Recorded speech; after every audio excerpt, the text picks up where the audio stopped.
Kalau sudah dibuat jinak, dibuat anteng, tinggal mau ngeriwi, mau ngeropel, mau dibuat gacor, ngelituk kayak di YouTube, itu gampang sekali. Yang penting gimana yang mau cepat ngeriwi, yang mau cepat gacor kalau kotor seperti ini. Burung apapun bakalan sehat. Kalau sudah sehat, settingan untuk menggacorkan, untuk ngeriwi gampang, nggak cepat. Tapi kalau burung terucuk baru, bukannya kemarin sudah punya burung terucuk? ini baru Kak, yang kemarin tuh masih ada di belakang. Ini karena saya kemarin itu waktu diombiokan, yang waktu banyak di dalam kandang Kak, ini yang paling anteng, cuma agak-agak gesit lah. Nah ini sudah lumayan, setelah setengah bulan dirawat dengan baik, sudah mulai tidak terlalu gesit, tidak terlalu giras. Nah, dan waktu ini diombiokan, yang waktu banyak burung, ini potensinya sepertinya bakalan rajin ngeriwi ataupun rajin ngeropel, rajin gacor kalau sudah dirawat dengan baik. Karena pada saat diombiokan Kak, ini yang paling rajin ngeriwi, cuma ngeriwinya tidak terlalu keras, pelan, dan tidak terlalu rajin. Cuma ngeriwi dibanding yang lain. Yang lain girasnya ampun dah, sangat giras Kak, sangat gesit. Nah ini memang giras waktu diombiokan, tapi tidak seperti teman-temannya, lebih sedikit Kak, lebih anteng. Nah ini sudah Kak, setelah, nah ini tidak kabur Kak. Nah ini setengah bulan ini Kak. Mungkin kalau 1 bulan ataupun 2 bulan ke depannya, kalau tambah dirawat dengan baik, baik itu pemandiannya, dari pakannya, cara pendekatannya ke burung, apalagi seperti kotorannya jangan lupa dibersihkan, mungkin 2 bulan bakalan jinak Kak. Nah ini kemarin gini nih Kak, langsung kabur Kak, langsung nabrak sangkar. Nah ini tidak nabrak. Nah ini Kak, ini Kak. Nah ini. Nah sekarang rajin ngeropel Kak, ada videonya Kak, ada videonya, nanti tak cantumkan. Sudah ada sedikit ngeropelnya, ada sedikit bunyinya Kak. Nah kalau yang kemarinnya Kak, yang di video ini, di atas ini, itu ada di belakang sudah mulai sangat jinak Kak gitu, sudah rajin ngeriwi. Ternyata dengan penanganan ataupun settingan terapi yang benar, meskipun itu dari ombiokan, ternyata gampang juga dijinakkan Kak. Tapi jangan harap sejinak total ataupun bisa dikeluar kandang sampai bisa dipegang, nggak bakalan bisa Kak, karena itu harus dari lolohan, harus dari kecil untuk mendapatkan burung yang jinak bisa dipegang, bisa sampai keluar kandang, itu harus dari lolohan Kak. Itu kalau saya apa adanya Kak, menerangkan apa adanya, tidak melebihkan, tidak mengurangi.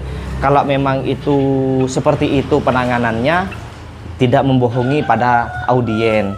Kalau selama saya melihara burung, baik itu cendet, jala, atau terucukan, kutilang, itu kalau dari ombiokan tidak pernah saya berhasil menjinakkan total. Menjinakkan total dalam artian bisa keluar kandang, bisa dipegang-pegang, itu mustahil Kak. Kalau saya pribadi, cuma beda-beda orang itu penanganannya itu beda Kak, beda teori. Cuma kalau saya pribadi nggak pernah berhasil kalau dari ombiokan. Kalau yang jinak total bisa dipegang Kak, itu dari lolohan Kak. Itu dari kecil diloloh sendiri, baru bisa dilatih keluar kandang, berkicau, gacor. Meskipun itu di luar kandang tidak kabur Kak, karena itu dirawat dari kecil, disetting dari kecil, terapi dari kecil. Kalau dari ombiokan seperti ini Kak, ya yang penting jinak tidak nabrak sangkar, biar kepalanya tidak luka, biar ekornya, paruhnya di depan itu tidak luka. Biasanya kan kadang sampai kalau dari ombiokan bagian paruh di bagian moncong itu biasanya luka. Itu luka. Nah kenapa? Karena nabrak sangkar. Kalau saya pribadi dari ombiokan sulit untuk menjinakkan, menjinak total sampai keluar kandang sulit. Itu harus dari kecil. Nah ini lanjut ya Kak ya. Ini kalau dari fur ini masih lumayan banyak karena yang dimakan tiap harinya pisang. Tapi sama saya dilatih dengan cara furnya dibanyain, pisangnya 2 hari sekali, biar ketika lapar tidak bergantung sama pisang ataupun pepaya. Jadi dilatihnya gitu Kak, terapi laparnya. Kalau misalkan pisang terus yang dikasihkan, furnya tidak dimakan, nanti akan bergantung sama pisang, akhirnya furnya tidak dimakan. Maka dari itu furnya tetap dikasih, pisangnya 3 hari sekali ataupun 2 hari sekali. Dikasih separuh, pisang yang kecil itu dikasih separuh Kak. Nah, jadi ada perkembangan, ada progres dari yang ombyokan tidak terlalu gesit. Nah ini Kak, nih kakak lihat sendiri. Nah tuh, kalau kemarin jangankan itu tangan dideketin Kak, dari mau mendekat itu nabrak. Nah ini Kak, nah ini nih tidak terlalu. Ini kalau 1 bulan 2 bulan bisa, insya Allah lah, kalau bukan dipastikan, insya Allah itu bakalan jinak Kak. Jadi bisa tidak nabrak sangkar seperti ini. Ini setengah bulan Kak. Nah ini Kak. Nah kan kalau untuk biar suka fur, biar tidak bergantung sama jangkrik, IF ataupun pisang, tetap kasih fur di dalam, di cepuknya, di wadahnya. Pisangnya jangan sampai tiap hari, biar ketika burungnya lapar itu makan fur, jadi tidak makan pisang Kak. Terus kalau burung dari ombyokan tuh apa harus dijemur agar bisa jinak? Ya tetap Kak, tapi cuma intensitas penjemurannya itu tidak sama dengan yang sudah stabil, yang sudah mendingan seperti ini. Kalau baru dapet pulang dari pasar, yang baru beli burung terucuk, burung apa saja sebenarnya, itu tetap dijemur, cuma jangan terlalu lama Kak, karena belum adaptasi di lingkungan baru. Karena waktu diombyokan itu bukan hanya 1 burung, beberapa burung terucuk itu disatukan, jadinya itu harus membutuhkan adaptasi di lingkungan baru Kak. Kalau saya pribadi, ini masing-masing teori ya, ini bukan mau menggurui, karena kalau saya pribadi, kalau misalkan melihara dari burung ombyokan, itu nyampe rumah itu di full kerodong dulu, tidak dikasih makan, tidak dikasih minum, full kerodong.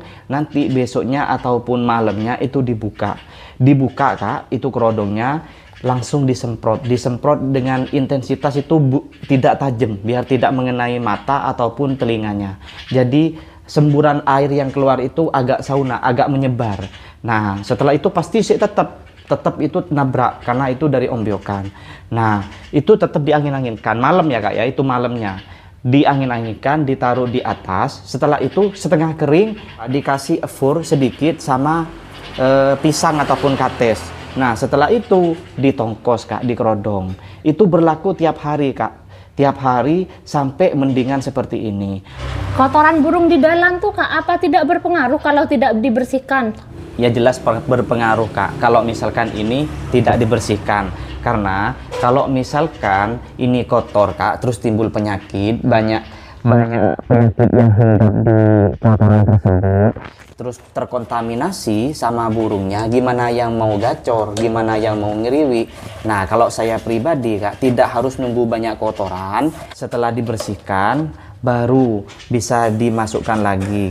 Karena kalau ini kotor Kak, akan berpengaruh sama kicauannya, sama gacornya, gimana yang mau cepat ngeriwi, yang mau cepat gacor kalau kotor seperti ini. Kalau misalkan bersih, tempat makan bersih Kak, tempat minum bersih, kotoran kandang sarang juga bersih, kalau udah burung sehat, nanti gampang ngeriwi, gampang settingannya, gampang perawatannya. Jadi kalau kakak punya burung dari ombyokan, cuma pengen dijinakkan, cuma pengen dibuat gacor juga bisa.